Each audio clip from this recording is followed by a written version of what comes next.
Hello and welcome to Smite Draft League. We are with Week 1 Divine Dark versus Kingslayers. I'm here with Suun, and how are you doing today, Suun? I'm doing pretty wonderful, Cat. I'm pretty excited. It's the first week of SDL. We're in the Divine Division right now.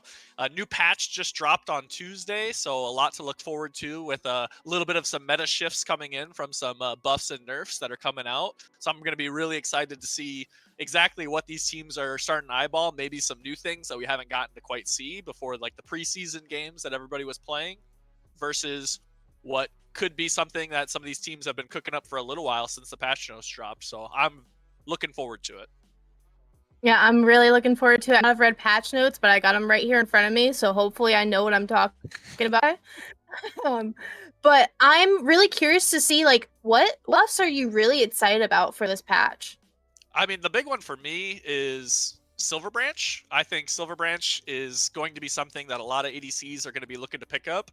And the Silver Branch buffs help a lot with the ADCs that have those attack stems built into their kits. So we've already been seeing Hatchie a lot and a lot of ROM as well before the preseason here. And from all the games that were played before, and so I'm going to be expecting both of those to still be really solid picks, even with the Hatchie nerfs coming out during this patch. I still expect him to be one of the top ADC picks, just because again he's got a good stem in his kit, and so it can really benefit him with that new Silver Branch change. Just getting more stacks of Silver Branch, which just means more power that you're going to be dealing. And I wouldn't be surprised if we start to see some other auto attack stemmed hunters coming out as well. So maybe an Apollo if somebody's really feeling themselves. I mean, we saw some people doing it in the preseason, so wouldn't be too surprising. But wouldn't be surprised as well if maybe an Artemis would come out. And one thing I'm not surprised by is that Marty ban coming through, because one something all ADCs struggle from is that they're not Marty. So take them off the table. I was about to make this same joke that you were gonna make, and then I saw they banned Marty, and I was like, "Damn, my joke, it's all gone." But I deeply agree with the ban. The Marty, I don't understand why they didn't nerf it this patch, but They really should have. I'm not a dev. I can't make a valued opinion about that. But the Marty ban is deserved. The Yorm ban is definitely deserved. I know Yorm's been dominating solo lane lately. He's been pretty much a lane bully. I know personally from my trauma and my experience in that lane. He is a lane bully, and Ravana as well, being up there with some of the good bands. So I really like some of these bands right now. Um, Going to teams in general, I really like DLC's team here. Just kind of have a little bias because I like DLC, but I really like these teams and how they're together. What do you it's to see out of them, like play style wise? I mean, it's the first game of the season, which is exciting to see.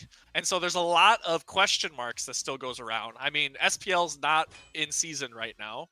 And I mean, we've had two big patches that we haven't gotten to see a whole lot of yet. And so it'll be very interesting to see kind of what these teams are going to be, leaning towards. We already know some things that a lot of teams are really liking.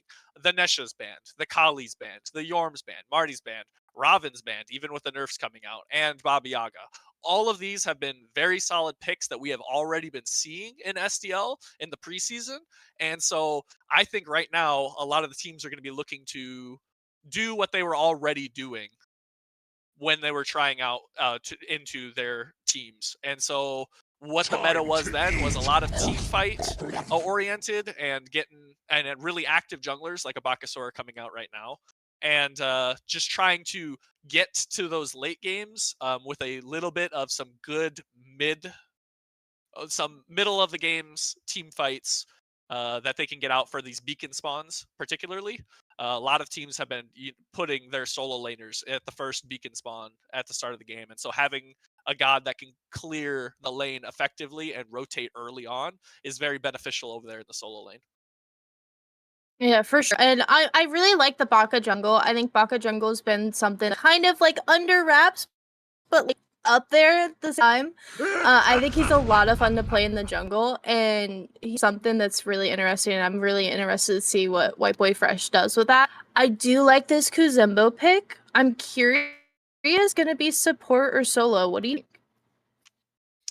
I mean, that's kind of the benefit of Kuzenbo getting locked in at the beginning of the game is you get to flex that either to solo or to support.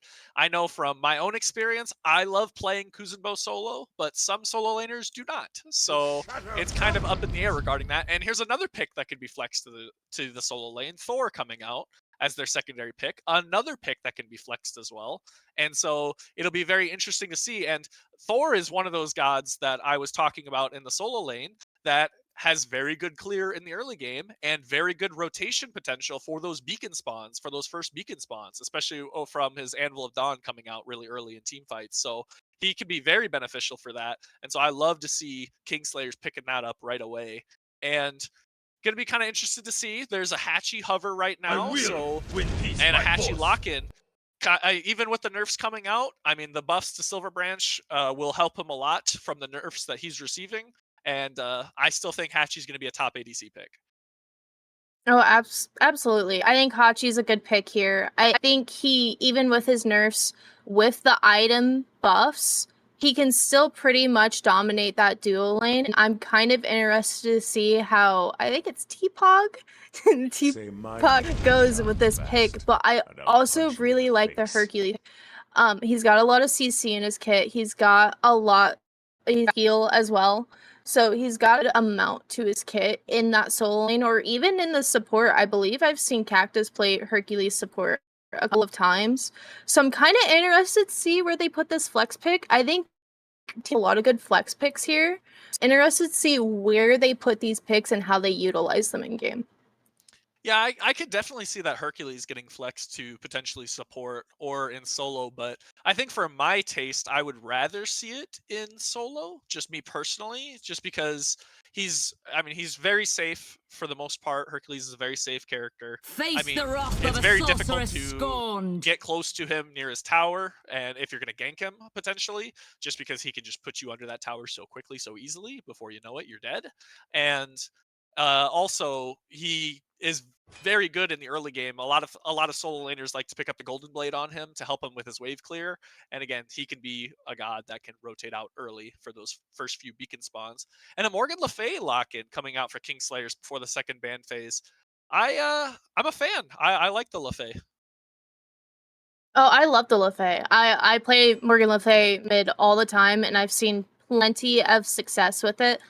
I'm I'm in see DLC in mid. I've never seen DLC in mid, and I didn't watch Scouting Grounds games. So if you were in Scouting Grounds DLC, I apologize right now for it. But really interested to see how he plays that. Because he's usually in like the jungle, the solo. He's usually Hun bats all over the map. So I'm really interested to see how Morgan Le Fay. But these bans coming out, the Agni, the tier ban is kind of throwing me off a little bit because I recently got nerfed. So I don't know if he's as good as he used to be. I still think he's really solid. I still think he's something that is worthy of a ban. Similar to the Robin nerfs that came out. I mean, I still think that he is still worthy of a ban, though I am surprised that they was first ban coming out for Kingslayers. But one thing that I'm not surprised by is a ROM ban coming out again with those Silver Branch buffs. Those auto attack hunters that get those stems in their kits are gain so much benefit thanks to that Silver Branch buff that Dark Omen taking that away from Kingslayers is a really good thing to see. And a Wukong pick coming through. I think we're starting to see where the solo lane is lining up. I believe this will be a Wukong solo, Thor jungle, and a Kuzenbo support. So that clears up the air a little bit for Kingslayers and for Dark Omen, who goes to take their last two picks, which again are more than likely their mid laner and their support in this case. So I'll be very interested to see what they elect to pick. And I'm a fan of this Wukong pick. Again, I mean, Wukong late game, you still build him full tank, and he just swings. He just does so much damage. So, and a disco hover kind of coming through and getting locked in. Ooh. I've said it multiple times on the desk and on cast. I am a fan of disco. I love Disco so much. She's just so much fun to play, and she has a to her kit that like even if you get caught out, you have a way to get out. You have a way to make the team turn around just leave you alone. You can get away. I've done it multiple times in season 2. I've stolen plenty of objectives. It's just a lot of fun. And I was giggling to myself when I saw the Sun Wukong pick because, like I said, DLC has his little theme, his little monkey theme going on. So I think that's really funny to see his team picking. But I like the Athena hover over on Dark Omen. Which solidifies that Hercules is in solo. Good for you. Good, good. I for you there. I like Cactus's Athena. It's really good for the team. It's good to get us the map, and it's just an overall solid support pick. Yeah, Athena was somebody that I was expecting a lot more supports to be looking at in the preseason for all their tryout games for the league, and they I only saw, I think the only person I saw pick Athena was Kaizo. And I was just so surprised by that because I think that that character is incredibly slept on when it comes to the support role.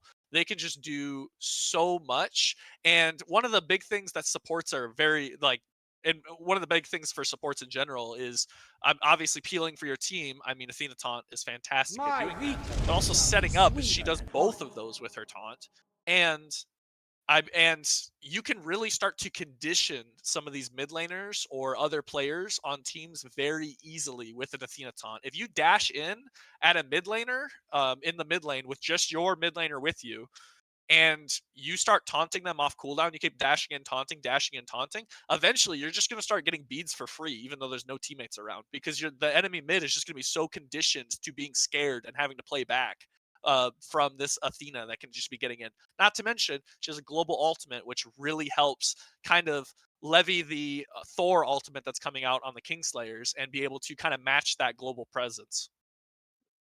Well, and they got the Hercules on top of that. So beads is just going to be non-existent for Kingslayers. Every 5 seconds, you're going to be using your beads at some point in this game. And Kingslayers, with their AMC picks, solidifying their comp there. I like that pick.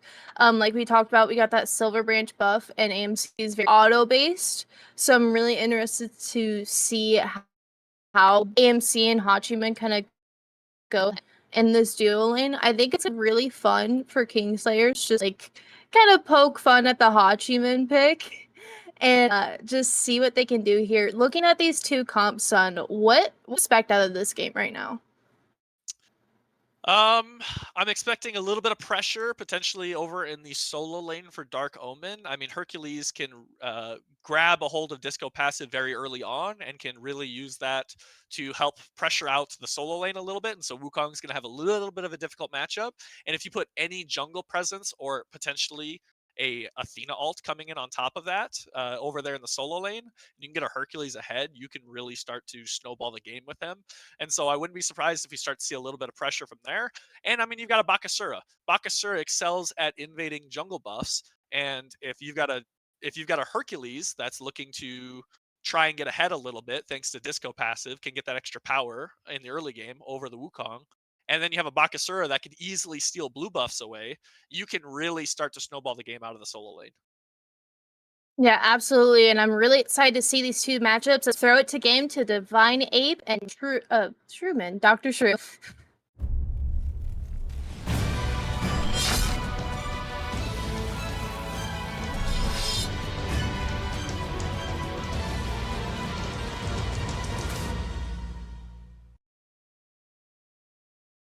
Thank you, Cat and Sun on the desk.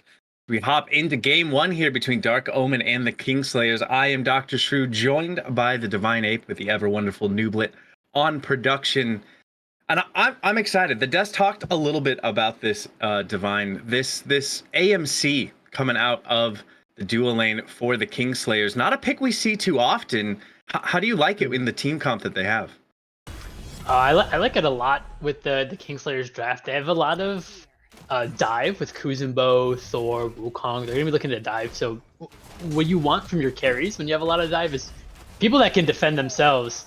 Oh, and it looks like Athena's having a tough time in the duel and defending herself. They're just gonna get poked and walk away. But back to what I was saying, Morgan Le Fay and AMC are gods that can just sort of stand their ground when people are jumping at them. So it's going to be really fun to see, like, them try to like protect themselves from the dive.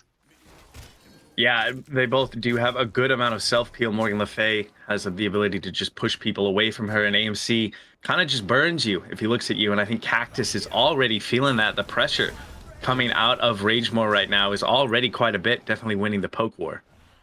Yeah, and Ragemore is one of those players I wanted to talk about because with the SDL getting more competitive, just having like more players in general, you're going to see these players that sort of slip through the cracks, maybe players that should be godlike that end up in Immortal, players that should be in Immortal that end up in Divine, players in Divine that end up unstoppable. And Ragemore is one of those players that it should be in Immortal to sort of slip through the cracks. So what I'm expecting the Kingslayers game plan to be is to sort of play around them. So putting them on a god like AMC who can stand by himself and sort of do their best to sort of carry the game. They're sort of just setting him up for success. So I'm excited to see where sort of like towards like the later portion of the game to see what Ragemore does with sort of them giving him the ball. Ooh, as it's gonna be a rough start for Dark Omen as Herc is gonna get soloed by Nikodrin. Yeah, so much pressure coming off the Sun Wukong, that blue stone and round shield enough there to get the job done in solo lane. And we see Sun Wukongs get pressure so often, and that's not a good start, because if you already give them that advantage, it's just going to be harder and harder as Cactus takes a little bit more poke. But it's a blue buff invade as well happening. Sponge Monkey's going to fall even further behind with that buff getting stolen away. Do you think that, White Boy Fresh needs to look towards this solo lane, or is Hercules kind of staunch enough to stand up to this early pressure? I think if you're Bakasura, it's going to be tough to kill a Sun Wukong. So I'd come over maybe to, secure your buffs, because Bakasura is really good at that, and to maybe like force a Wukong ultimate. Because that's the only way you're going to be able to kill him as Bakasura is if you, force out the Wukong ultimate. So I'd like to see him alleviate pressure. I don't want to see him try to camp a Wukong because it's really hard. It's going to be like watching him beat a dead horse because this Wukong's just going to fly away. And Herc, a god that's definitely okay with, being a little behind. Trouble in the mid lane for DLC, very low on this Morgan Le Fay. Has the fear though, and that self-peel that we talked about earlier, and will be able to live for the time being, actually turning quite a bit around onto Royals Discordia, who takes quite a bit from the minions, has to dash away from the PvE mechanic, but will be able to make it back to base with a sliver of HP. And, DLC was talked about on the desk. Already, though, one thing I have to point out, went item before starter in the build, which just always looks so bad on the build screen. I almost wish he got, killed in there in the mid lane for starting off like that. Yeah, he deserves death for his crimes, for sure. I think building your item before the stardom, it just looks bad. It's unaesthetic, and they do that on purpose just to like mess with other people in the game or people potentially watching the game.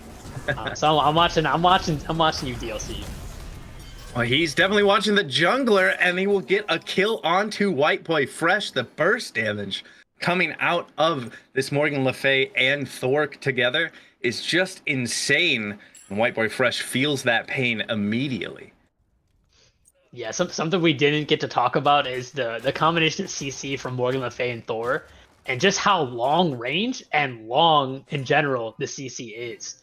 Thor can hit that stun from like 70 units away, and then you've got a Morgan Le Fay fear, and then they both full kit you, and you see what happens. You die. That's gonna happen every time. I'd like to see what Dark Omen sort of does to alleviate that or get out of the way of that, because that is something that's really tough to deal with. Yeah, there's a lot of beads pressure on both sides. The CC chains that could come out of both of these teams, if they pick, one or two targets, could be extremely problematic. We'll have to see who can come out ahead in the battle of setup and CC as the teams continue to farm up here. We're just 6 minutes into the game. There's around about 800 gold difference between these two teams, even with the 2 kills going the way of the Kingslayers. Dark Omen have been able to farm the map fairly well to be able to keep up, and it's just 6 experience separating the two of them. So even in levels, we are neck and neck here so far. Yeah, I mean, being neck and neck in levels is really good for Dark Omen, who have gotten the wrong side of every fight so far. Watery Grave comes out to knock Royal back under the tower, but doesn't seem too threatened by it and will be able to continue farming without being forced back. But in the dual lane, it's trouble for the Hachiman. The pressure from this AMC is too much. Defender of Olympus and Mounted Archery used to make sure that Totally Poggers can make it out of there safely. At least they are able to do so, as a blue buff invade is attempted and successful. No, unsuccessful, excuse me, by the looks of it. But we have a rotation over here, and Anvil of Dawn is getting charged up, looking for the fight on the back end. Consuming Power and Regurgitate both used as well. The Thor slams into the background, and White Boy Fresh will actually turn around a kill as that happens. It's a 2-for-1 trade, favoring out the Kingslayers. They were the ones who got the buff invade. They were the ones who were getting invaded, but they turned that fight in their favor. Right, definitely smart for all of them to show up to that invade, just sort of continue their lead going. They're about 1k up at this point, simply from First Blood and the early kill in the mid lane from DLC. So really smart of them to just keep the pressure going and just sending everyone to that fight on the right side. It looks like battle in the... Just a little more damage is all that's needed. Not gonna quite be enough, but Totally Poggers has been underneath his tower every time we've cut over to this dual lane, or at least running towards that tier 1 tower. Hachiman is usually a character that's so hard to box, but do you think it's the nerfs that came through, or has AMC just been sleeper good and we're getting to see why here? I think, well, Hachiman's a hard hunter to box. I think one of the only hunters harder to box is AMC. He just stands his ground so well, especially with Bluestone early. He's going to be doing a lot more tick damage. Once we get sort of like towards the mid game, or maybe like a couple items on both of them, then it'll be a little more even for the Hachi to box. But for now, he's going to have to keep playing safe. Another big rotation towards a blue buff in this solo side. So many members rotating in. Watery Grave and the Golden Apple both used. Slammed into the wall is the Bakasura, but he has that Regurgitate with the beads to try and turn around some damage. Just jumping away, trying to make it out here with low health bar, but so is Royal, who cannot make it underneath the tier 1 tower. Wyvern will get credit for that kill. The taunt comes through, as well as the wall, and it's low health bars for a few members here, and Monkey is in trouble. Sponge Monkey falls again here over in the solo lane. Unfortunately now 0-3-1 on the Hercules. He's just been getting so much pressure put towards him. Yeah, it's so much pressure on Sponge Monkey 10 right now. I mean, what's nice about Hercules is towards like the later stages of the game, he's going to be someone that just wants to hit the, that Earth Shatter Divine Strike combo, or Driving Strike combo. He just wants to hit that CC as Totally Bugs running for his life under his tower here. Oh, the damage coming out from that swarm, enough for Rage to get his first kill of the game. Uses that stinger almost on cooldown and dove the tower just to pick that one up, but worth it because you get the kill on the back end and the tier 1 tower just 9 minutes into the game. Yeah, Ragemore putting on a clinic on how to play this AMC into Hachiman matchup. Just slamming pressure. And then the Kingslayers team, on the other hand, is doing a really good job of pressuring the opposite side of the map where this Hercules is struggling. So it's hard for Dark Omen to be, where Sponge Monkey is, where they need to be, and also be helping Totally Pug over on the left side of the map. So really just smart, sort of like overall, macro play from the Kingslayers in general. It looks like they're going to be looking for Gold Fury soon. They're at least grouping up on that side of the map. They catch out this Bakasura, who gets pushed against the wall, is able to jump away, but Anvil of Dawn has so much rotational ability. He's going to be looking for the target to land on, and he will dunk down Wyvern. Now 4-0-2 on this Thor. He is absolutely swinging just 11 minutes into the game, but Royal turns around a solo kill in the mid lane onto DLC, not wanting to let Dark Omen lose out in all 3 lanes, showing that mid lane might be the lane to play through. Yeah, fantastic solo kill from Royal there on DLC. DLC did get one of the first 2 kills of the game, so I assume they were going to be like ahead, sort of, as we go further into the game. As Athena gets wiped up by Wyvern in the mid lane. But really well played by Ronan. It's looking like the only hope for Dark Omen right now. Kingslayers are just playing this really well.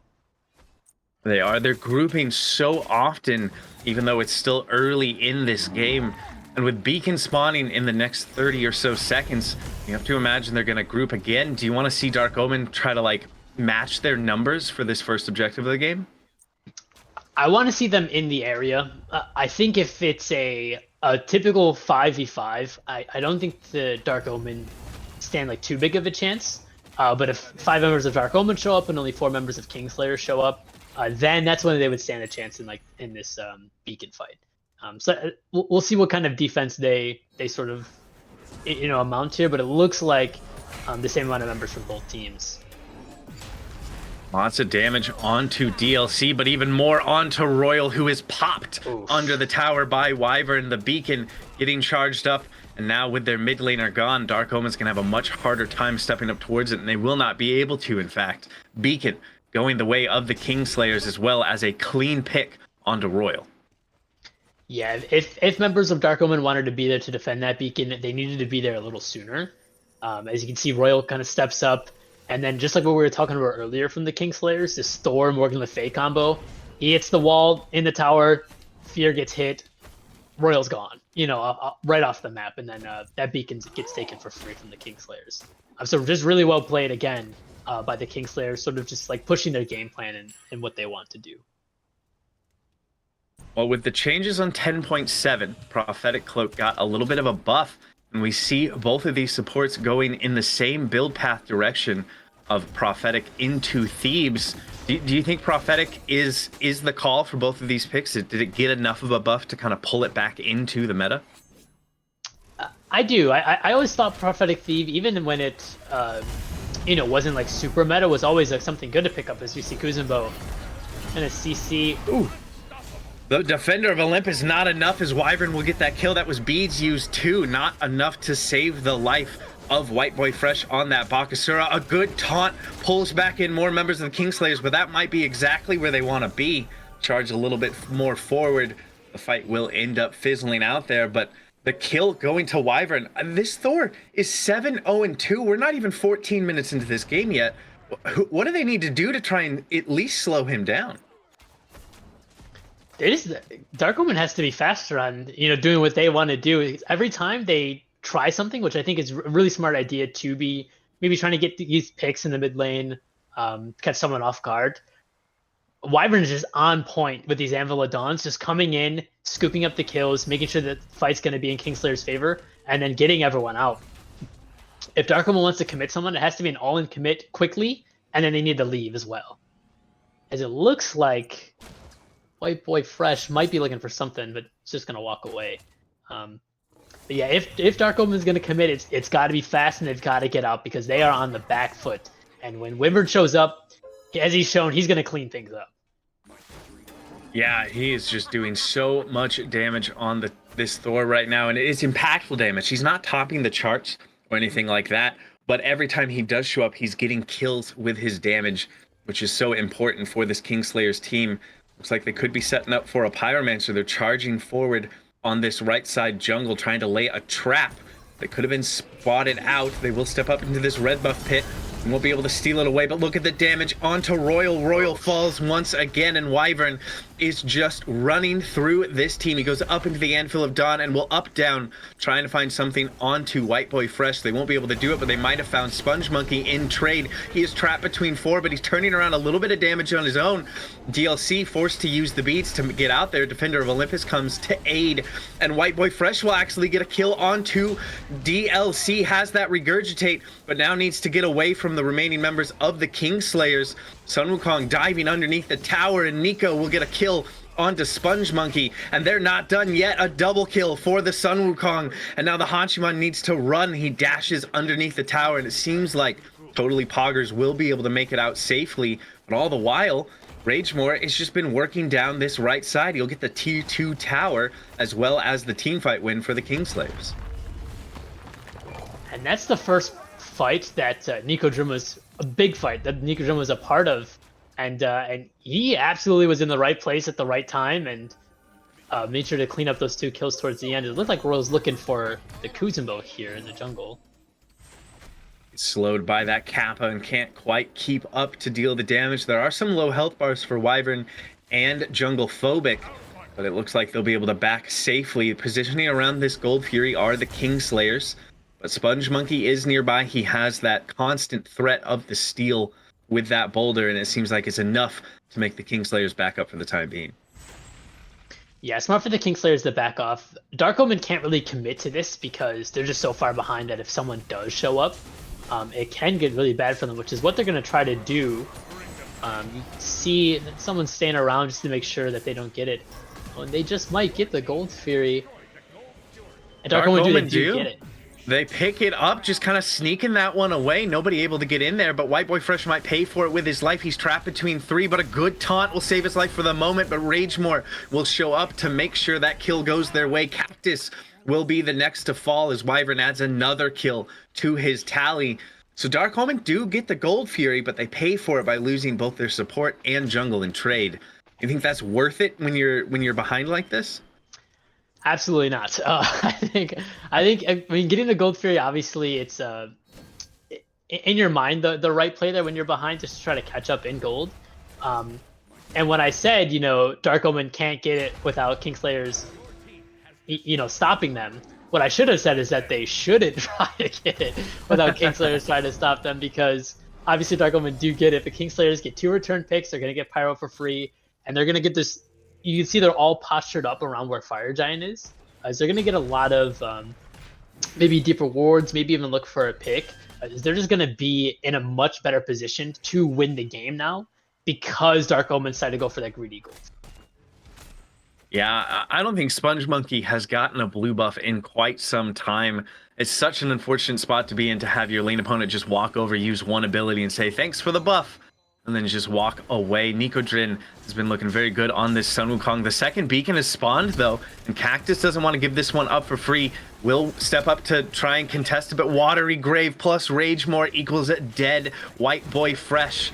Another kill going the way of this AMC mounted archery, used to get a little bit more poke damage in, but the beacon is slowly gaining capture progression, to Kingslayers, and Anvilodon lands in the back, and Royal is in so much trouble. The Aegis not enough to save their life as Wyvern gets yet another kill on this Thor, and totally Augers is in a lot of trouble by the green buff pit. Will fall the Nicodrin, and Wyvern gets another double kill, taking out Cactus. The beacon goes the way of the Kingslayers. The fight goes the way of the Kingslayers. And Dark Omen find themselves in an even more challenging spot. And if Kingslayers keep playing like this, everything is going to go in their favor, including the game. I think the way they play these team fights is so well done. You could tell just by the way they started. You see, it was just JunglePhobic there taking some poke, and then Ragemore comes up from behind him, just dealing a ton of damage on the back end. Wyvern goes up in the air, lands on someone, and he's going to get killed. He's gotten a kill almost every time he's Anvil of Dawn this game. So you could tell that fight was just going to go in their favor. They get the second beacon. It looks like he's looking for something else in their jungle. He is. Will land onto the speed buff, take that one away, and get another kill. Wyvern once again keeping that alive, of getting a kill every time he goes up into the Anvil of Dawn. As you mentioned, he just looks unstoppable right now. He looks divine, I guess would be the right division to use here. He's just so comfortable on this Thor pick. Yeah, and I'm supposed to be the guy that tells you, what Dark Omen's supposed to do in a situation like this, and I'm sitting here like, what do you do about Wyvern right now? He's just playing it so well. Definitely smart for him to initiate with Anvil of Dawn there, because he could see if the Bakasura had more teammates in the area before he fully committed, and generally if there was like 3 or 4 people there, he probably wouldn't have gone in and been able to get that kill so freely. So what Dark Omen have to do in turn is to sort of be not grouped up to where an Anvil Down is going to hit multiple of them, but just be like a buddy system, like be together. So if an initiation like that does happen, they can capitalize and get a pick from a Kingslayer that's being a little too aggressive. Yeah, I think that is a good plan for Dark Omen here. We're just 21 minutes into the game. Wyvern's already level 20. He hit that 20 at 20 minute mark. That is so, is the goal for any player to try and get to that. And I was about to ask you if you think the Kingslayers could just start the Fire Giant. Well, according to them, they think the answer is yes. starting to burn it down already around half HP. And it looks like Dark Omen will just have one person around to try and steal it while they do the Gold Fury. Instead, the Boulder comes out a bit too early, does do a bit of damage to the Fire Giant, but Sponge Monkey takes even more damage, and up into the Anvil of Dawn goes Wyvern once again. Off the mark on that Anvil of Dawn, but the good wall stun and the double tap will get it done, and Cactus is deleted. The Fire Giant goes the way of the Kingslayers, and Wyvern picks up 2 kills as well. They are just marching through this lobby. Yeah, if Dark Omen wanted to get the Gold Fury trade for the Fire Giant, which I think is okay, because you can see what happened when their tanks walked up to the Fire Giant. I think Sponge Monkey shouldn't have showed up there, and then Cactus shouldn't have showed up with them, because they were just handing Wyvern more kills, and looks like they're handing Kingslayers the game. Rage gets another kill onto Poggers there, and the Phoenix is absolutely melting. Right side bird down. There's just one T2 tower remaining. So they could look to push a little bit further. It seems like they're going to take the safe call, though, back around and at least take away this tier 1 tower before pushing any more birds. Smart. You know, I'm someone who is a super aggressive Smite player. I would have been in the Titan room there, but definitely smart for the Kingslayers to just slow it down, you know, get the rest of the towers, and it looks like they're getting the Phoenix. Rage gets another kill before even looking at the Phoenix, which should end up falling here in just a moment, and it does. Watery Grave knocks Cactus up in the middle of too many members of the Kingslayers, but they are able to dash away. JunglePhobic is pushing into this Titan room and has caught totally Poggers out from the rest of his team. Rage will get another kill on this AMC, but there's low health bars, and Royal will get the shutdown onto Rage, but Wyvern is there to make sure that is all that happens. Wyvern still doing so much work here in the backline, shoved against the wall once again. Spin to win damage comes through, and Nicodrin will be the one to get credit for the kill onto Cactus. Sponge Monkey will end up falling to Wyvern, who gets another double kill on the Thor. Their health bars are a little bit low though, but it's just White Boy Fresh left. Looks like they're waiting for the Anvil of Dawn to get used. This Bakasura doesn't even feel comfortable leaving the fountain, and they start to burn the Titan. Anvil of Dawn lands on the Titan, but Regurgitate is here. White Boy Fresh is going to try to turn this around, but he's unable to. DLC will get that kill with Consuming Power. Wyvern and DLC will combine to get the kill onto Totally Poggers, and with the Titan already around a quarter HP, and it will end up falling. Kingslayers take the game, excuse me, and go up 1-0.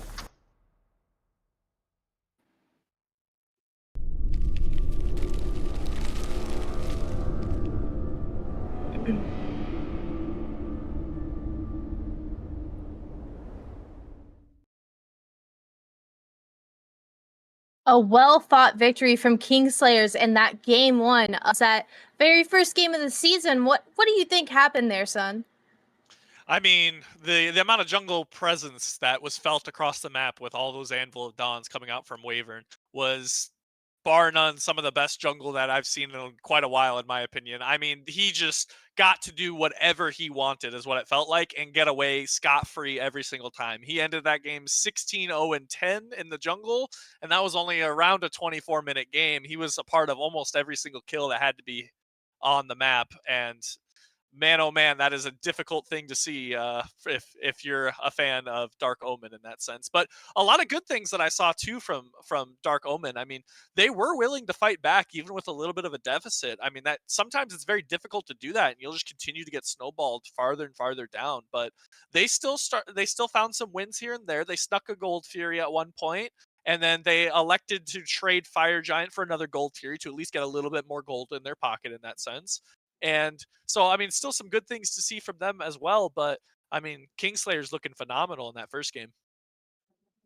Absolutely. And Kingslayers just had that dominating edge on Dark Omen in this game. They had the jungle presence. They had a good presence in both of the side lanes and the middle lane. It just was an overall map domination.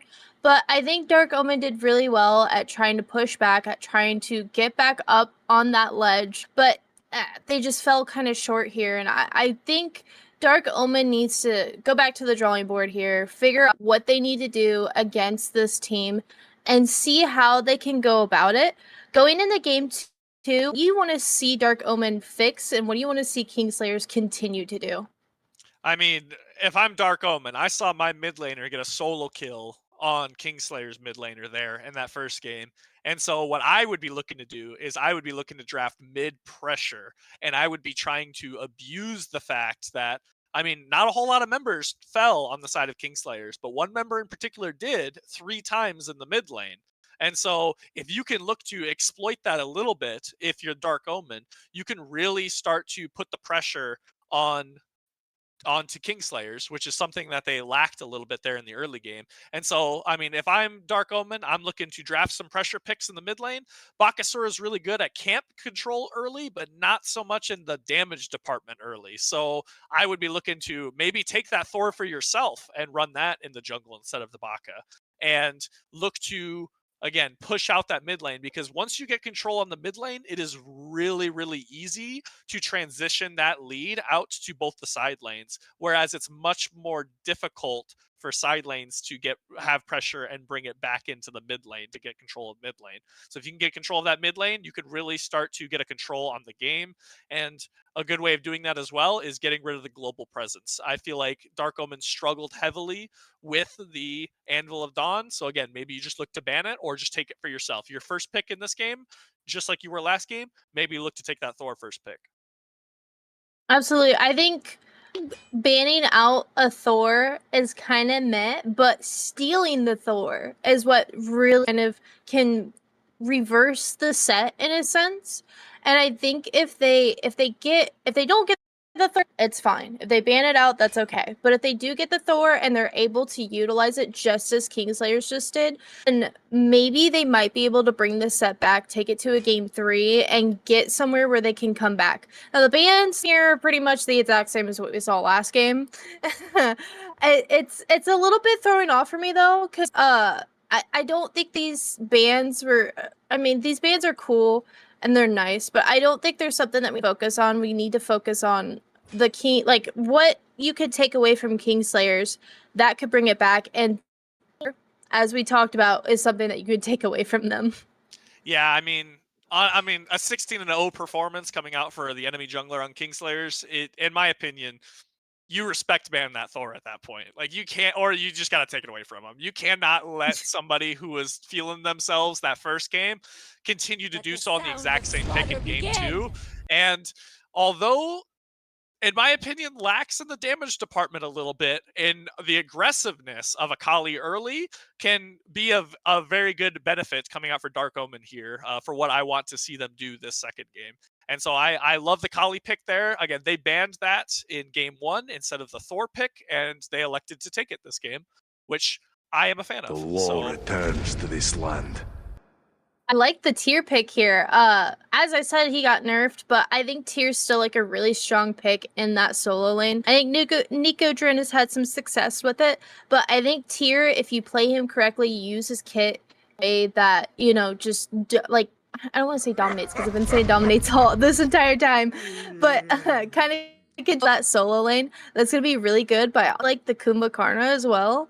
I think Kumba is just someone that's not really looked on all the time, but I think he's a really good support pick for Kingslayers here. Would you say that Kumba Karna is slept on? Okay, I wouldn't say that either, to be fair. So yeah, Kumba Karna, very solid pick coming out for Kingslayers right there. So that's a lot of CC and a lot of setup potential coming out for the support pick over there. And so, I mean, JunglePhobic looked great in game 1, and so I wouldn't be surprised if we continue to see him look great on this Kumba Karna pick for game 2. A Horus lock-in coming in. Now, Horus is a god that could be flexed in solo and support. Most people electing to play him in support. I myself am actually a Horus solo fan. I love playing Horus in the solo lane, but I kind of expect this to be a support pick. I mean, just what he can bring to the team and the amount of lockdown he can bring. Again, if you're looking for that mid pressure, like I'm kind of asking for, Horus is very good at being able to do that, and especially when you pair it with a Merlin with that early game shred. Yeah, absolutely. I think the Merlin is still strong mage, even with the past couple of patches where you don't really see him as often. But I think Merlin's still a strong pick for the mid lane, especially getting this mid lane pressure. You have the Horus as well of that. I think something different out of these picks that we're seeing compared to last game is last game they went into the not knowing what to expect out of the other team, so they did a lot of flex I picks. should have This created a time they world that know what you to did not expect of each exist in. other, so they're picking around each of these picks and kind of understanding, hey, maybe this in this lane, this is how this person plays. They're understanding each other as opponents, and I like these picks coming. I like the Tiamat against the Merlin. I think it's going to go really well, and I'm interested to see how these go. Yeah, Tiamat, I'm kind of excited to see this game again. I mean, you're looking at Dark Omen right now. You see a Merlin, a Horus, and a Kali. That is kind of a scary sight to see if you're in the mid lane and you're thinking about a mid 3v3. I mean, granted, you have a Kumba that could peel you out very easily, but it's still difficult to peel out a Kali when she's just auto attacking you like crazy. And so picking a god that has those mitigations built into her kit, Tiamat having all those mitigations when she's in dog form, so she just becomes super tanky, has less of a chance of dying easily when it comes to those mid team fights. So a really solid pick to get locked in there for Kingslayers before the second ban phase. We got ourselves a Susano ban, an X-Ball, a Rom, and a Circuit ban coming out from both of these teams. I myself am not a huge fan of the Circuit ban, but I think all these other gods have a solid reason to be banned. Yeah, the Circuit band's kind of a little bit of a throw off here. I think they're more concerned about that jungle presence. As we pointed out, it was something huge in the previous game. I think the Neja pick might be able to solidify that jungle presence if what Wyvern can continue to utilize each god that they pick. It's going to be really interesting to see how the Kali and the Neja kind of, brawl against each other. So I just want to see this jungle presence again from teams. I want to see them take it and snowball it and run with it against this enemy team. Yeah, Kingslayers looking like some people at a construction site. You're going up and you're going down. You're going up and you're going down with the Kumba and the Neja locked in. So I always love to see that combo potential. Just Kumba, epic uppercutting someone to the sky and them coming down and immediately going back up with Neja ultimate. So I'm kind of excited. I really hope we see that at least once because I always find it really funny. So, and a Kakulin and a Olaran pick coming out for Dark Omen. Olaran is not somebody I was kind of expecting to get locked in on the side of Dark Omen. I mean, game one on the Hatchy pick wasn't the most standout performance by any means, but I mean, hey, Olaran is a very safe god as long as the Sanctified Fields is up, and you can use that defensively or offensively if you have a jungler coming your way. And with a Kali potential, that'd be very solid, especially with Horus being able to drop ship a Kali into your lane. You could really start to bully out your lane opponent if it comes down to that. And a Sylvanas lock-in. Now we've got a few questions on where things are going, or are we thinking that that's just a Sylvanas ADC? So I think it's a Sylvanas ADC. I'm a lover of Sylvanas. I've been playing Sylvanas all over the map the past couple of weeks. And I want to say the ADC pick. I think it's a really interesting ADC pick. And I don't know. I'm just really excited for it. I like Sylvanas. Sylvanas is so much fun. I do a lot of good plays with Sylvanas myself, and I'm really interested to see what they do with the Sylvanas pick. I think the Olaron's kind of like an out there pick. I don't think mage ADCs have been really kind of there in the past couple patches. I think they've kind of like taken it back since the beginning of the year when mage ADCs were like huge, and now they're kind of not. So I'm interested to see these two go together. I think the Olaron's gonna be able to kind of get out of a lot of the Sylvanas situations, gonna be out of a lot of the Neja situations. And I don't know. These comps are really, really just throwing off right now. Looking at each team and remembering what happened game one, what are you expecting to happen this game two? Well, I mean, now that I'm looking at Kingslayer's draft a little bit more, I'm not entirely sold it's a Sylvanas ADC. I kind of think it's a Sylvanas jungle and it's a Neja ADC. I kind of like that a little bit I more didn't think about myself. that. And I myself think that is a little bit more spicy for one thing, and a little bit more enjoyable. I mean, Sylvanas in the jungle is a really scary sight to be had, and I mean, Neja is a really solid ADC pick because you can just throw out the ring toss and walk away, and you clear the entire wave. And so, but I mean, it'll be interesting to see what the long lane is looking like over there and who is actually over there.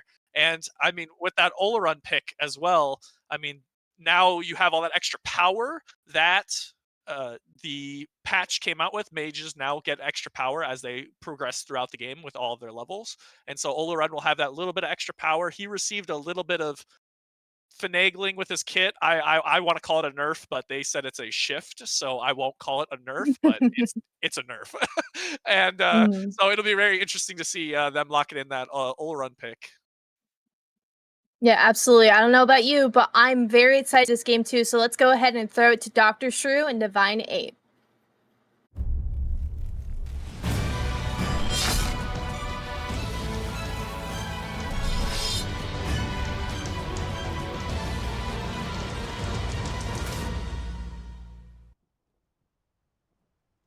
Thank you once again to Cat and Sun on the desk as we hop into game 2 here.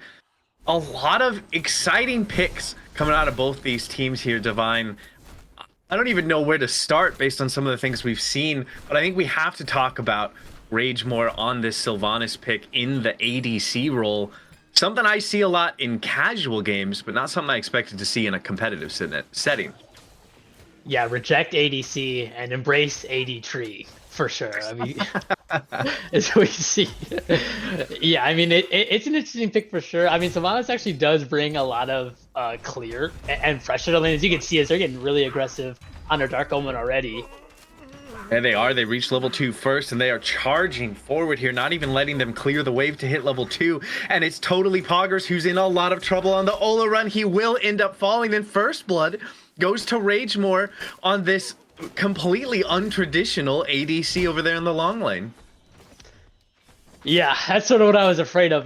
The big thing about Sylvanas ADC that isn't troll is that you can't body block his autos, which is typically something a support wants to do, is stand in front of their carry, just so that when you try to auto attack them, the support gets hit with the auto and the ADC lives. That can't happen with Sylvanas. He just hits both of them. As you can see, as much as CACTUSARMS tried, there's no way to keep totally Poggers alive there. Nah, yeah, that's just so much damage, and he went with that Mannequin Scepter in, as his starter, which makes his first few levels just so hard to deal with, already pulling themselves a lead. Over here in the solo lane, White Boy Fresh making an early rotation, though, but this tier should be relatively safe. Is actually stepping... Oh, he's trying to get back to the tower. Excuse me, I had my rotations turned around. And Nicodrin's in a lot of trouble. The Naja here is there with a good sash, though, to buy space for his solo laner. And now Sponge Monkey could be the one in a little bit of trouble, but tanky enough on the Cucullin here to survive. A rotation in early from DLC, though, wrapping around the back. Sponge Monkey doesn't quite see them. Just a little bit more damage, but unable to find it for the time being. But this early rotation is going to help them out over here. A blink in from Nicodrin, but the Merlin has rotated as well and does a lot of damage as fighting continues in the dual lane at the same time. Seems like no more blood will be spilt for the time being, but both mid laners abandoning their waves here just 2.5 minutes in. Yeah, I think it's important that Royal shows up there with DLC because the last game, I actually think we saw a lot of good things from Royal, especially he got an early solo kill on DLC while he was behind. So I think Royal just showing up mostly for morale's sake and just to make sure nothing happens to Sponge Monkey, who unfortunately couldn't have had a good game last game because of how hard he was camped. So really nice for Dark Omen to just show up there. Let Kingslayers know you're not going to walk all over us 2 games in a row. It's a really good look. Yeah, resetting those mentals and still fighting in after what happened in game 1 is good sign for Dark Omen, but what isn't a good sign here in this game is how much damage Cactus is taking, but White Boy Fresh is around to get the stun and peel out for their support as they back up to get their purple buff now. The pressure that we're seeing out of Kingslayers in the dual lane makes sense in the early game, but when it comes to scaling, if we get later into this game, can a Sylvanas ADC keep up with what Olorun's going to be able to do? I'm leaning 90% to no. I think the Sylvanas, while it is fun, he is a large hitbox, immobile character. And if the Sylvanas, is typically building, if he decides to build more tanky this game, which you can kind of see as it looks like he's going maybe an Ethereal Staff or like a Warlock Sash first, then he's going to not be doing as much damage as a traditional ADC would bring. And if the Sylvanas builds more damage, then he's not going to be bringing, then he's just like a large, immobile, easy to kill tree. And he's going to be not really too tough to deal with in late fights. So just like we're seeing right now, we need to see them continue the aggression from the Kingslayers as they do get another kill on Totally Poggers. Yeah, and his beads were burned that time as well, so we will not have that extra measure of safety for the next 150 seconds, which against a Kumba Karna, which is a pick that when it first got locked in, I was so ready to talk about this Kumba with you a lot. And then we've just seen so many other crazy things happening, but Kumba's not one we see ever so often either, but he brings so much CC and setup, and you pair that up with a Sylvanas and a Tyr, the beads must just be on constant pressure for Dark Omen again here in game 2, right? Yes, the Kingslayers are going to be forcing beads, which is going to be really good to set up Wyvern to have another amazing game just like last game, with these Najals. But it looks like the scrap in the jungle might not be in the Kingslayers' favor. Well, speaking of the Najal, he takes up Cucullin, and that will lead to a kill. Nicodrin getting credit for that one after blinking and making sure that White Boy Fresh was not able to take part in that fight for quite some time.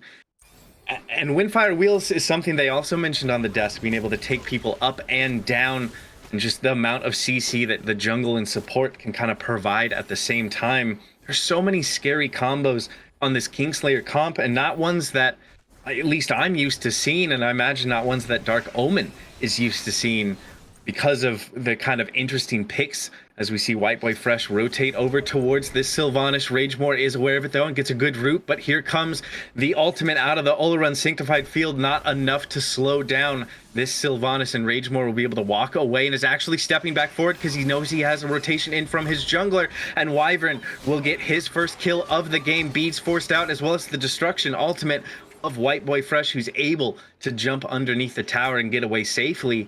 But it seems like even if you rotate onto Ragemore, he's still going to be able to turn around these fights. That one was just unfortunate. As soon as White Boy Fresh sort of like walking over there, he did step on that ward in between the purple buff and the gold buff. So Ragemore knew the entire time that he was coming and was able to walk away. And then they tried to full commit anyway with the Sanctified Field, and Kali, running at him. And it just set up a huge bait from the Kingslayers, who were able to land another kill onto Totally Poggers. I don't think this is all over for Dark Omen. I think we were talking about with the Sylvanas ADC, the later this game goes, the easier it gets for Dark Omen to make like a big comeback and win. It's going to be tough for Sylvanas to push tower. It's going to be tough for him to sort of like stay out of the way, of abilities in these fights. Kingslayers sort of have to win this almost as quickly as they did last game, which they already aren't with how many kills they had in the first 10-20 minutes. So it isn't all doom and gloom for Dark Omen, but they are on a time clock. Yeah, I definitely agree. I mean, anytime you have a team with a Merlin and a Kali, you're always excited to get towards that late game, and you add in the Olorun, it's much of the same. And it seems like Totally Poggers, with a good knock up there, is comfortable on this Olorun, and To the Skies getting channeled. It seems like they want to shut down Ragemore on this Sylvanas. They're going to charge forward, and they will land right on top of him, but it's just Cactus. Nobody else joined, which means Ragemore gets to just walk under the tower. I thought for sure there'd be a party coming with that Horus ultimate, but instead, Ragemore just gets to calmly walk back to his Tier 1 tower and continue farming.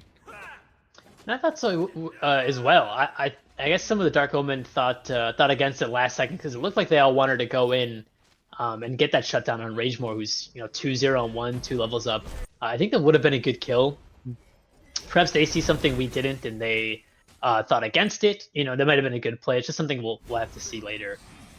But yeah, definitely a good Horus ultimate to get in there and put some pressure on Ragemore, and just make sure that he's not, because he's going to be super aggressive and walking towards this tower line just like he's doing right now. The damage coming out. Sanctified Field used defensively, and totally Poggers will be able to live from the pressure of this Sylvanas for the time being. But that's a big ultimate used in cooldown. And now it's DLC who could be in trouble around this mid lane, but will be able to back away for the time being, but is caught between two, and DLC is deleted. White Boy Fresh will get the first kill of the game for Dark Omen, and it going on to the Kali might just be the perfect target for them to get a kill. Yes, Kali is someone that you just want to get to late game, especially when you're just going to be cutting down, you know, Sylvanas, Kumba, Nejat, these guys that like sort of can't get away after they've been, as it looks like Windfire was going to take up. It is going to take up Royal, and it's still sliver of HP for Wyvern, but it's that up and then back down and back up again combo that they talked about already. JunglePhobic making sure that his jungler can make it out, and now Royal could be in a lot of trouble trying to make it out, but what a pull out of Ragemore will secure that kill. The Sylvanas now 3-0-1 over there in the ADC lane, making a good rotation to help out his team. Really good rotation from Ragemore, just solidifying his lead and getting even further ahead, which, like we've been saying, he needs to. Kingslayers need to stay ahead, and the bigger he gets, the bigger the bounty's going to be on the Sylvanas. And like we've been saying, he's going to be pretty immobile and pretty easy to kill. So I'd like to see maybe another, you know, through the skies attempt onto Ragemore, or even just like a Kali showing up as totally Poggers. The 6th minion, or the 7th minion, sorry. Oh no. In the duo lane. Gonna go down. That's like beads though. Trying to get something. Yeah, I did get the beads out of the Sylvanas, and with how immobile and unsafe he is, as you mentioned, that's a good thing to get off of the board, as long as we see a rotation within the next 150 or so seconds to take advantage of that cooldown. So it seems like they're aware of what they need to be doing, like you've been talking about. Yeah, and especially with a big, large CC ultimate like Sanctified Fields, Totally Poggers has a good chance to just completely like immobilize the Sylvanas, you know, in that large ultimate, and really set his team up for success. And as long as Totally Poggers gets like the bounty or some sort of, you know, like bonus gold from killing the Sylvanas, they didn't play bad last game. As long as they get online, you know, this game can turn in the complete opposite direction for Dark Omen. 100%. I mean, you know, this is week 1 of the season. Both of these teams are trying to, you know, still figure each other out, figure out their own team comps, their members, what kind of identity they have. And Dark Omen definitely have that potential, and they're going to be able to have another chance to show us what that is, as the beacon's going to spawn here in the next 20 or so seconds. And already we see Sponge Monkey has made his way over, beads forced onto Totally Poggers, but the beacon about to spawn, and it seems like Dark Omen do not want to give this one up. Cactus gets the fracture stun onto Sylvanas. They're putting pressure onto Ragemore, but he has help from his team, and Sponge Monkey gets rooted by Wyvern on this Naja. Both teams still just feeling each other out now as the beacon starts to charge up in favor of the Kingslayers. But here comes Dark Omen. Nicodrin, though, will get 1 kill. Nicodrin will get 2 kills, taking out both members of the dual lane. He uses the Lawbringer to continue this fight, but Sponge Monkey's the one in the most trouble, and he will fall. White Boy Fresh gets 1, but it's a triple kill from this tier. What a rotation from the solo lane to just put his team on his back for a little bit there, get a good amount of kills, and allow them to pick up this first beacon of the game. Man, Nicodrin sure knows how to pick their spots. The same thing happened last game. You had like a really good Wukong rotation in the middle of the fight that really just it got a double kill, and it made the Kingslayers fight so much easier. They do a really good job of just like getting in there and sort of just like finishing up the kills and just being in the right spot. And it looks like they're going to get this Gold Fury pretty uncontested. They are going to try and take a fight, though, instead to save the life of Wyvern, and Cactus gets rooted and cannot walk forward for a few moments, but is going to turn around and get a stun off. And it's Nicodrin with another kill. Sanctified Field comes out, but the tier just doesn't care. He is going ham through the entirety of this Dark Omen team. Wyvern will get credit for another kill, but White Boy Fresh gets 1 in return. Another double kill going the way of Nicodrin. He's trying to find a second triple onto Sponge Monkey, trying to chase out this Cucullin, but Sponge Monkey will be able to make it back underneath the tier 2 tower, safe for the time being. White Boy Fresh also has the safety of the tower and is going to be able to at least clear this wave. Might need to be a little bit careful. They're collapsing. The Kumba ult knocks him up into the air. He has the jump, trying to make it out. Lawbringer going to be used on the chase, and a good Fearless into the wall. White Boy Fresh is in a lot of trouble. He has the Destruction ultimate and a 3-man stun. He's living for so long, but it's not enough. Wyvern will get the last kill of this fight. And White Boy Fresh has done a good job in both fights of getting at least one return kill. We saw him get one, right before Nikadrin got the triple, and then we saw him get one just then. Just stepped up a little too far in the duo lane, and that's okay. They have all 3 kills on Dark Omen, which is good for a Kali. Essentially, when it gets to late game, if Kali is just picking her spots and getting her damage off in these fights, which they have been doing, we can actually see like a big turnaround. Of getting a lot of like the kill resets. So that's something we're sort of looking for Dark Omen to do here. Is it sort of is getting to the point where it's going to be tough for them to contest objectives like Gold Fury and Pyromancer, but they're showing signs that they still can like get some of these return kills. Yeah, I definitely agree. And as you mentioned earlier, this Kingslayer team, they have the lead right now, but they're on a bit of a timer because of how good the scaling is coming out of Dark Omen. And I think they know that with how many aggressive relics that we see on the side of the Kingslayers. They know they need to get aggressive early and often to try and keep control of this game. And JunglePhobic, as he's in between 2 here and taking a bit of poke damage, but is fairly tanky, actually knocks one up. And as they come back down into the Windfire Wheels, Wyvern will get credit for that kill. That is such a hard and devastating combo to fight in against if you're Dark Omen. It looks like they might even be looking for more, as Cactus is pulled in but has the double dash to get out. It looks like Kingslayers might want to take a look at this tier 1 tower, if not the Pyromancer. And Sponge Monkey's the one in trouble. Lawbringer up, down, gets the stun, but he's about to transform, and he has that extra safety from the shielding. We'll be able to get out. Kingslayers are just walking forward constantly right now. Yeah, it's good stuff on Sponge Monkey, making it out alive there. And good stuff on Royal for trying to get the Pyro Seal. But it looks like he's going to get punished for it. Deeds and Aegis both used. To the skies, though, might be able to help, but Cactus not able to save the life of his mid laner. Sponge Monkey now in between 4 and is starting to take quite a bit of damage. This Cullen is tanky, but are you tanky enough to survive through all of this?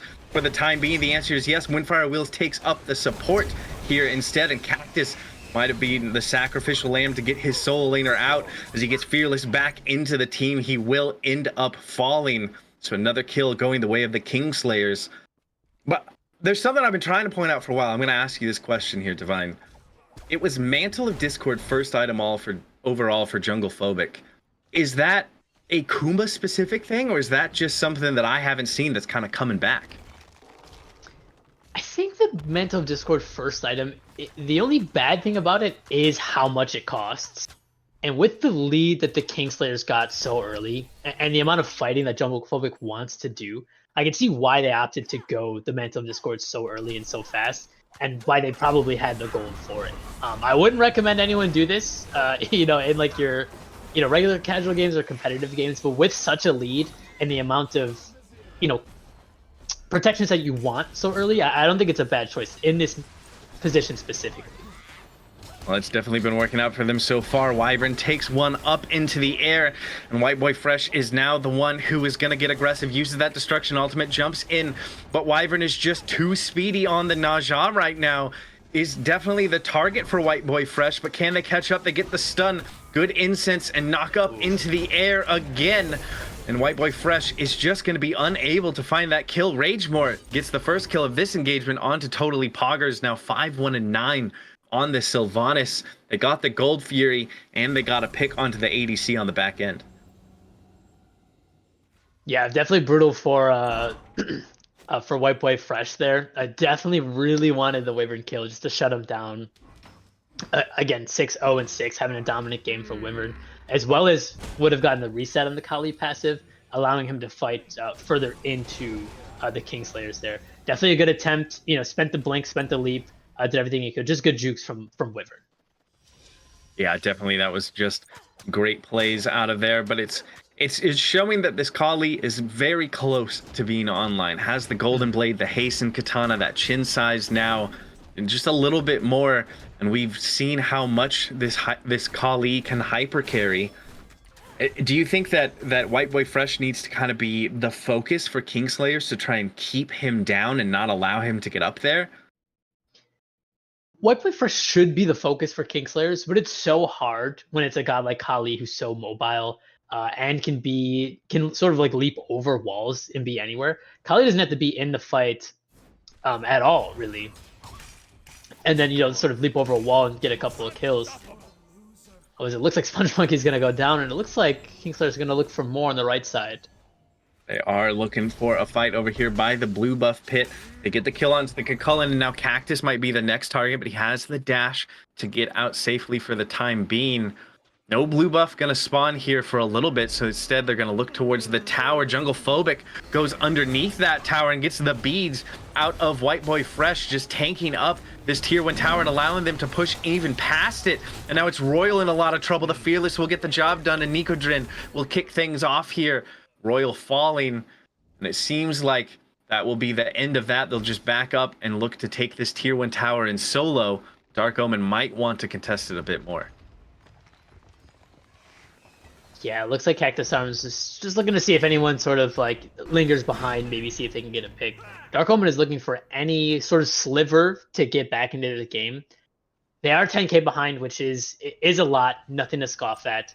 But the way the Kingslayers have drafted so early, and the way Dark Omen have drafted so late, that another sort of 5-10 minutes, this game could still turn around even from this state. It's just going to be rough for Dark Omen, especially if Kingslayers are going to secure this Fire Giant. They are working on that right now, right around a quarter HP, but a blink in from Sponge Monkey. He does not want to give this one up for free, but he is the focus of all 5 members of the Kingslayers now. Gets knocked up and comes right back down into the waiting arms of Ragemore, who will get another kill. The Fire Giant does go the way of the Kingslayers. JunglePhobic got low in there, but is able to survive, and Royal will now just have to walk away. This Kingslayer squad get the Fire Giant around the waist of all 5 members on their team. Do you think they can just start looking at birds right away, or do they need to still play safe and kind of just sweep the towers with this first Fire Giant? I think they should sweep the towers and get the Fury that's spawning pretty soon. I think they can go for a bird. I think they are far enough ahead to be able to 5v5 Dark Omen and a Phoenix. But like we've been saying this whole game, the Kingslayers, if they make a brutal mistake and let's say get wiped, or even if only like 1 or 2 members of the Kingslayers die, they have some really big bounties, some characters that haven't died all game. Kumbhakarna, Wyvern, Nicodrin, none of these guys have died all game. And even Ragemore hasn't died, in quite a bit. These are big bounties that Dark Omen could be getting if they make a mistake. Ooh. Yeah. Unfortunate. Yeah, big mistake by Totally Poggers to just be up that far in the left lane. But yeah, I think Dark Omen should play defensive and hope that Kingslayers do get overzealous and try to take a bird early.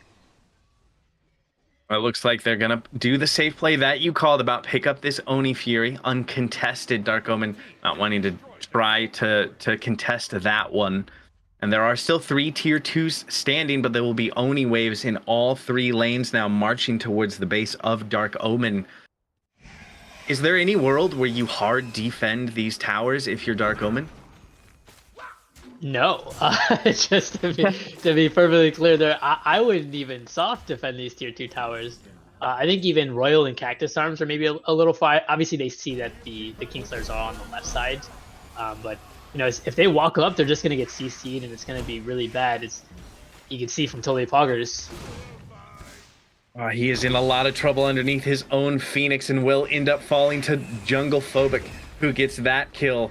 Maybe should have agreed with you and decided to give those towers up, but the tier 1 tower, or the tier 2 tower, excuse me, falls in left, and they have the Oni wave with them. They could look to get aggressive, but it's actually Dark Omen who gets aggressive. Cactus jumping into the backline gets knocked up and will have to back away for the time being.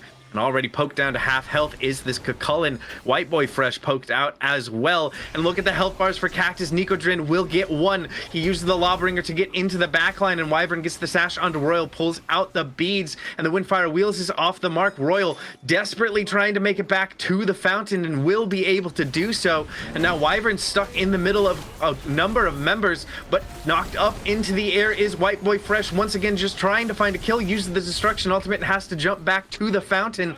The left side bird has fallen, and the pull back in onto the Ola run. Totally Poggers will end up falling, and it is just 3 members left of Dark Omen, but they have done enough damage to keep their Titan alive for the time being as Kingslayers back up and look to siege the mid Phoenix. Yeah, and a beautiful fight from Kingslayers. I don't think Dark Omen played that bad. Royal has put out a ton of damage. I was going to get a whiffed blink, and it looks like they're going back in. The damage they're doing to the Kingslayers, this could be their defense. It's Sponge Monkey, though, who's in so much trouble, and DLC will get credit for that kill onto the Cucullin. Once again, just White Boy Fresh, Royal, and Cactus stand between the Kingslayers and the Titan of Dark Omen. They will jump into the middle Phoenix to start to burn that down, but a lot of good damage coming out of Royal. Merlin so good on these siege defenses, but not going to be enough this time as the middle bird falls, and Cactus is doing everything they can to try and set up for their team, but won't be able to do anything on this defense. 2 Phoenixes down, Kingslayers resetting. Kingslayers get everything they wanted there besides the Titan, essentially. They got left Phoenix, middle Phoenix. Most important Phoenix to get is the left side, because now someone's going to have to be there when the Kingslayers are going to attempt to do this fire giant that's going to come up in a minute or so here. So, really impressive by them. I think Royal played those defenses so well, though. As you can see in the damage charts, he's only, 2,000 behind off of guys like Wyvern and Ragemore, who have been doing this kind of damage all game, just from these couple of fights here. So I think off the back of, Royal, with Sponge Monkey and CACTUSARMS playing their front line correctly, these sieges can go wrong for the Kingslayers. Like I said, you just need to get 1 kill on some of these guys who haven't died in a long time to get a huge bounty and turn the game around. And it's getting towards the time where some members of Dark Omen are going to have 5-6 items in these fights. So this is crunch time. Kingslayers have to win probably in the next 5-10 minutes. Yeah, their timer is about to run out, and Dark Omen could come back swinging if they can just survive a little bit longer. But Sponge Monkey's going to have a hard time doing that. He gets knocked up into a knock-up into the tornado, and Dragonlordcat, will get the kill onto Sponge Monkey. Now they're going to have their Phoenix, or their Titan, to help siege the right side Phoenix. What does Dark Omen do to try and survive this last kind of push that the Kingslayers are going to be going towards? I think getting a pick on Wyvern here could be really good, especially if he steps up a little too far. We know everyone's going to be pushing down right side with the Titan. I'd like to see, no soft defense on the tier 2, but on the Phoenix, just some sort of like a big presence there. We want Royal throwing out as many abilities as possible and hitting as many people as possible. Yeah, 100%. Well, they're marching down towards this Phoenix right now. The Titan is still very full on HP, and they will look to siege this down. Blink in from JunglePhobic immediately knocks up the support, and that kicks off things here for the Kingslayers, who are diving past the Phoenix. Sanctified Field comes out to try and slow them down, but it doesn't seem like they care too much about it. They're doing quite a bit of damage, but taking quite a bit in return. The right side Phoenix will fall, and that unleashes the Titan to step into the throne room. Where did Sponge Monkey's health bar go to? He's just deleted by Nicodrin as the Titan runs in here to fight its opponent. The members of the Kingslayers are fairly low on HP. They no longer have the Fire Giant. They have to be careful, but so does Cactus, who jumps into the backline and is trying to divert the attention towards him. But the Order Side Titan is already down to half HP. It seems like the Kingslayers don't care about the fight. They just want to win the objective war, and they will. Kingslayers take the set in a 2-0 victory over Dark Omen.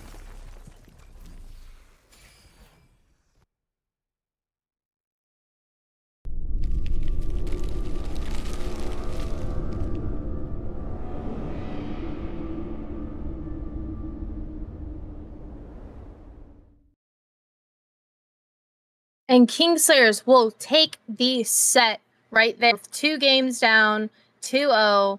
What I think Kingslayers kind of put everything they had on the line out here and said, hey, we're going to push down the lane, we're going to press W key, and we're just going to push it all the way through, and cleared out the set here. What I think there was a shift here in Kingslayers. I think jungle was still very, there, but Rage more on that Sylvanas was just, it was just so good to see in that duo lane. Yeah, it was very surprising. I mean, it looked like he was getting eyeballed quite a lot there in the early game, but only 1 death coming out for the AD tree in the long lane over there. And so able to live through much more than he probably should have gotten away with. But I mean, for Dark Omen, it's so difficult when you have a 7-1 Sylvanas ADC in one lane and a 9-0 tier in the short lane. I mean, both those side lanes, it's very difficult to try and execute and be able to put out that pressure that they desperately needed to try and grasp in that mid lane to be able to pull ahead a little bit there. And but still some really good things to see coming out from Dark Omen. I think that there's a lot that they can use from this game to look forward to into the future. I mean, for one thing, I think that they had very good solo potential when it comes to the invades over there. I thought they looked really solid, and so that's something that they can definitely look to abuse a little bit more. I mean, if they can look for that solo lane pressure when it comes to more matches as the weeks go on here this season, a lot of good things there. And Kingslayers, I'm sure you're incredibly happy with a 2-0 victory for the first set of the season. Absolutely. It's definitely a set that's going to be remembered for the rest of the season. It's something that, Kingslayers and Dark Omen are going to look back on for their next couple of games, next couple of sets. I think Dark Omen needs to, kind of go back to the drawing board, scrim a little bit, figure out where they can, take advantage of on the map and how they can synergize as a team. I think there was a little bit of less synergy from the team in this game, and I think that Kingslayers kind of was able to bring themselves together and be able to get a 2-0 victory, and I'm very happy for these right now.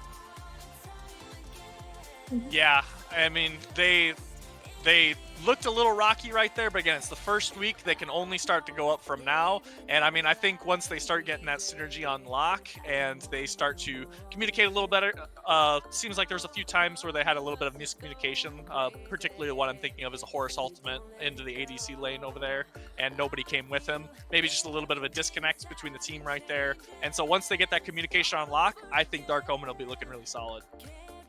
Absolutely, and we will sell the first game of Season 3 of SCL 2-0 Victory Slayers. I want to thank our casters in-game, DivineApe and DoctahShru. Obviously, we got to thank our camera and production man, iNooblet, and we will see you guys in the next one.